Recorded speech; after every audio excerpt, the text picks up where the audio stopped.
16,000 টাকা 16,000 কোটি টাকা খরচ করে মন্দির বানায়ছো বাবরি। এ পর্যন্ত মসজিদে বাবরি ভেঙে মন্দির বানায়ছো রাম মন্দির। চারানা কেউ পর্যন্ত টিকিট কেটে দেখে না। মুসলমান চলে গেছে ভারতে, কিন্তু দোকানদারি রেখে গেছে। বলে কি দোকানদারি? ভারতের মাটিতে একটা কবর আছে, সেই কবরটার নাম হলো তাজমহল। কি কবর? 500 টাকা টিকিট। প্রতি মাসে ইনকাম হয় 10 কোটি টাকা। 10 কোটি টাকা যদি মাসে ইনকাম হয়, বছরে হয় 100, কত 20 কোটি টাকা। নারায়ে তাকবীর। এ টাকাগুলো কারা খায়? মোল্লারা খায় না, তোমরা খাও। ইওর অনার, মুসলমানদের একটা মিনার আছে, সেই মিনারটার নাম হলো কুতুব মিনার। কুতুবউদ্দিন বখতিয়ার খিজলি দিল্লির মাটিতে। সেই মিনার দেখতে গেলে টিকিট লাগে 40 টাকা। মাসে হয় 2 কোটি টাকা ইনকাম। তাহলে মাসে 2 কোটি হলে বছরে হয় 24 কোটি টাকা।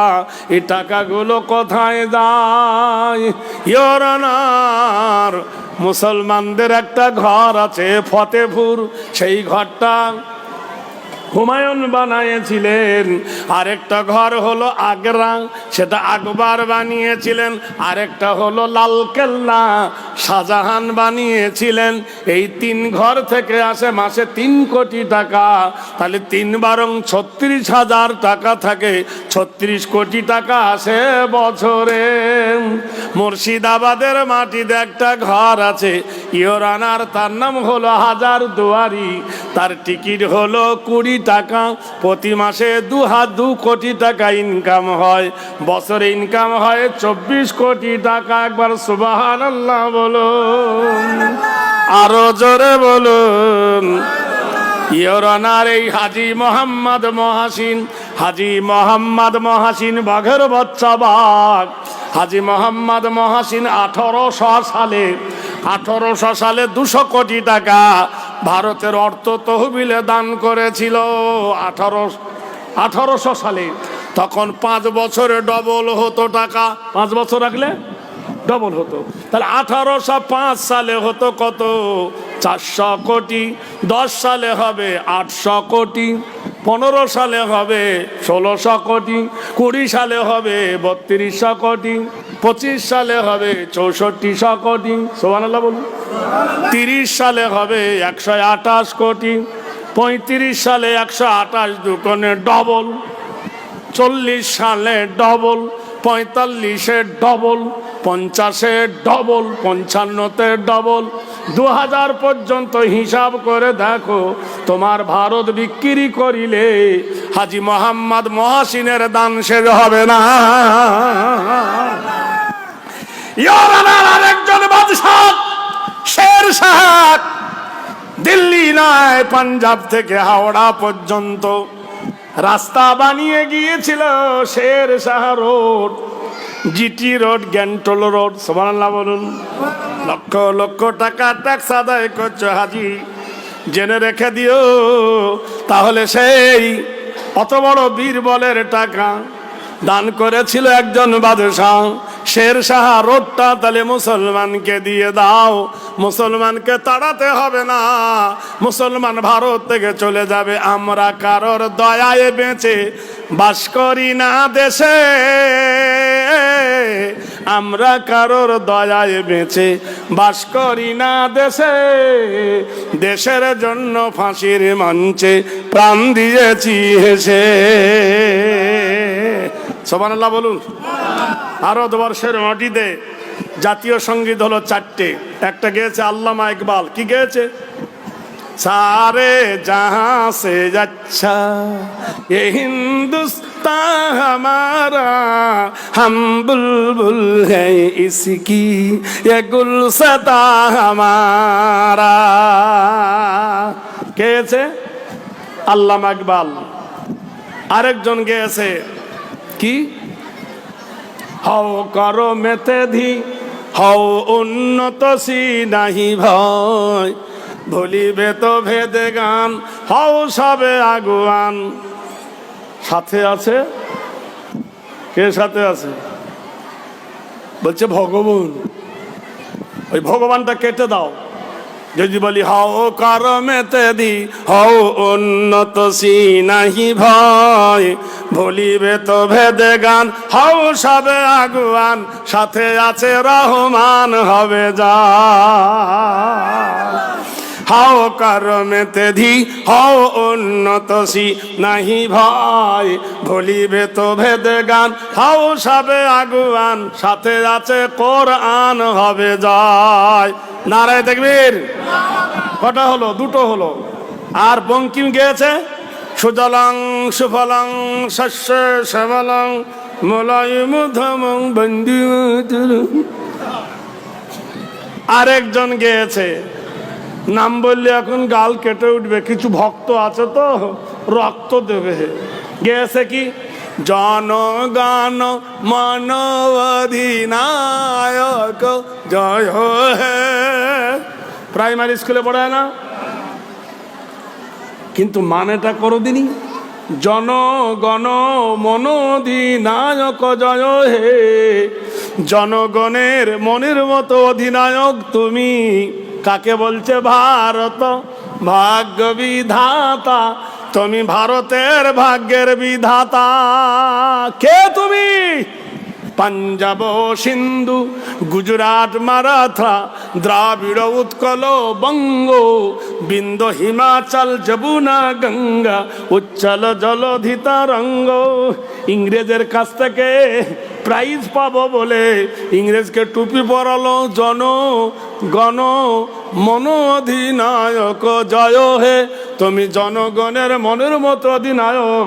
হাফেজ গোলাম মাসুম প্রতিবাদ করে বলল, শোনো, এ কবিতা মানা যাবে না, এ কবিতা মেনে নেওয়া হবে না। বললে কেন?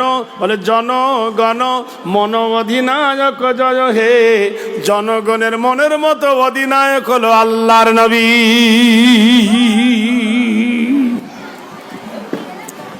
ভারত ভাগ্য বিধাতা, মানুষের ভাগ্যের বিধাতা ইংরেজ না আল্লাহ। Honor of the day of judgment, the alone who is our chief was the state, the king of mankind, the god of mankind. মানুষের ভাগ্যের বিধাতাকে, খেতে দেবার মালিককে, রেজেকের মালিককে। এখানে কার কথা বলছে? ভারত ভাগ্য বিধাতা। এরা ইংরেজকে টুপি পরে বলছে তুমি ভারতের ভাগ্যের বিধাতা। পাঞ্জাব সিন্ধু গুজরাট মারাঠা দ্রাবিড় উৎকল বঙ্গ, বিন্দ হিমাচল যমুনা গঙ্গা, উচ্চল জলধি তরঙ্গ। পাঞ্জাব সিন্ধু প্রদেশের যত জমিন আছে সেই জমিনে তোমার নামে ফসল ফলে। নাউজুবিল্লাহ বলুন। জমিনের ফসল কে ফেলায়? وأنزلنا من المعصرات ماء ثجاجا لنخرج به حبا ونباتا। আল্লাহ বলে আমি আকাশ হইতে মুষলধারায় পানি বর্ষণ করি, আমার পানি জমিনে পড়ে, জমিন ভিজে যায়, তোমরা যা বপন করো তার অত্যাধিক ফসল আমি আল্লাহ দিই। তোমার নামে নদীর জোয়ার আসে, নাউজুবিল্লাহ পড়ুন। তব শুভ নামে জাগে, তব শুভ আশিস মাগে গাহে, তব গাথ আউজুবিল্লাহ নাউজুবিল্লাহ। নদীর জোয়ার কার নামে আসে? ওয়াল্লাহুল জাওয়ারিল মুনশাআতু। আল্লাহ পাক কোরআন শরীফে ওয়াল্লাহুল জাওয়ারিল মুনশাআতু ফিল বাহরি কাল্লালাম। কুলকুল রবে নদী প্রবাহিত করে কে? জোরে বলুন। আল্লাহ বলছে ইয়াখরুজু, নদীর মাটিতে খবর নিয়ে দেখো। আল্লাহ পাক রব্বুল আলামিন কত সুন্দর গারিয়ান, তিনি মহান। ইয়াখরুজু মিনহুমাল লুলু ওয়াল মারজান। দুটো নদী সমানভাবে বয়ে যাচ্ছে। একটা নদীর পানি হলো লবণ, আর একটা নদীর পানি হলো মিঠা।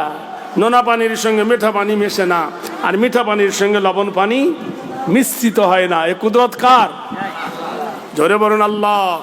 মহান আল্লাহ বলেন, বান্দারে আমার কুদরত যদি দেখতে চাস, ওয়াইজা কুজিয়াতুস সালা ফান্তাসিরু ফিল আরদি ওয়াবতাগু মিন ফাজলিল্লাহ।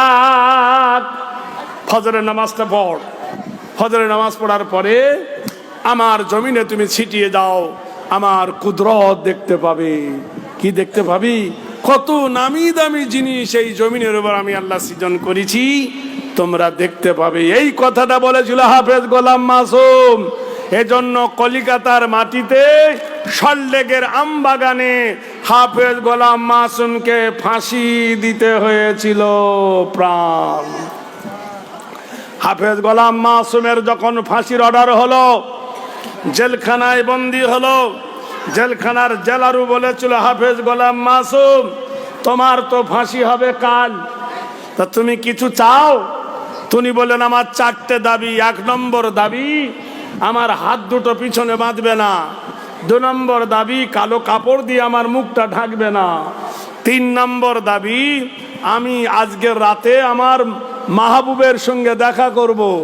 নাম্বার 4, ফাঁসির মঞ্চে উঠে কিছু কথা বলবো। বাদশাহ বলল, হ্যাঁ তোমার আবার মাহবুব আছে? বলল হ্যাঁ। রাতের বেলায় বলল মাহবুবের কাছে যাও। উজু করলেন, উজু করে কোরআন শরীফ পড়লেন সারা রাত ধরে। বলে এই তো তোমার মাহবুব। বলছে হ্যাঁ, আমি আল্লাহর কোরআনকে বড় ভালোবাসি, কোরআন হলো আমার মাহবুব, আমি হলো কোরআনের মাহবুব। বন্ধুরা আমার, সকালবেলায় ফাঁসির মঞ্চে যখন দেওয়া হলো দড়ি, তখন ওর মা এসে, বিবি এসে হাফেজ গোলাম মাসুমকে বলছে, হায় হায় তোর প্রাণ যাচ্ছে। বলছে মা কেঁদো না, আমি মরি নাই। পৃথিবীর বুকে কিয়ামত পর্যন্ত যত লোক আসবে, সবার দিলের ভিতরে তোমার এই পুত্রর প্রেম জেগে রইবে। বলুন সুবহানাল্লাহ। ভাইরা আমার, মা আমি মরবো না, এপারে দুনিয়া ওপারে কিয়ামত আখেরাত। হাফেজ গোলাম মাসুম ফাঁসির মঞ্চে যখন উঠছেন, স্টেজে উঠছেন, তো চলে আলহামদুলিল্লাহ আলহামদুলিল্লাহ। ইংরেজ বলছে, হাফেজ গোলাম মাসুম তোদের দুঃসংবাদ এলে ইন্না লিল্লাহি পড়ি, আর আলহামদুলিল্লাহ তো সুখের সংবাদ। হাফেজ গোলাম মাসুম বলছে, বেয়াদব, দেখতে পাচ্ছিস না ফাঁসির মঞ্চে হাজার হাজার মানুষ আমার জন্য চোখের পানি ফেলছে, আল্লাহর অগণিত ফেরেশতা আমাকে বরণ করতে আসছে, আমি শেষ তওবা পড়ে নিচ্ছি।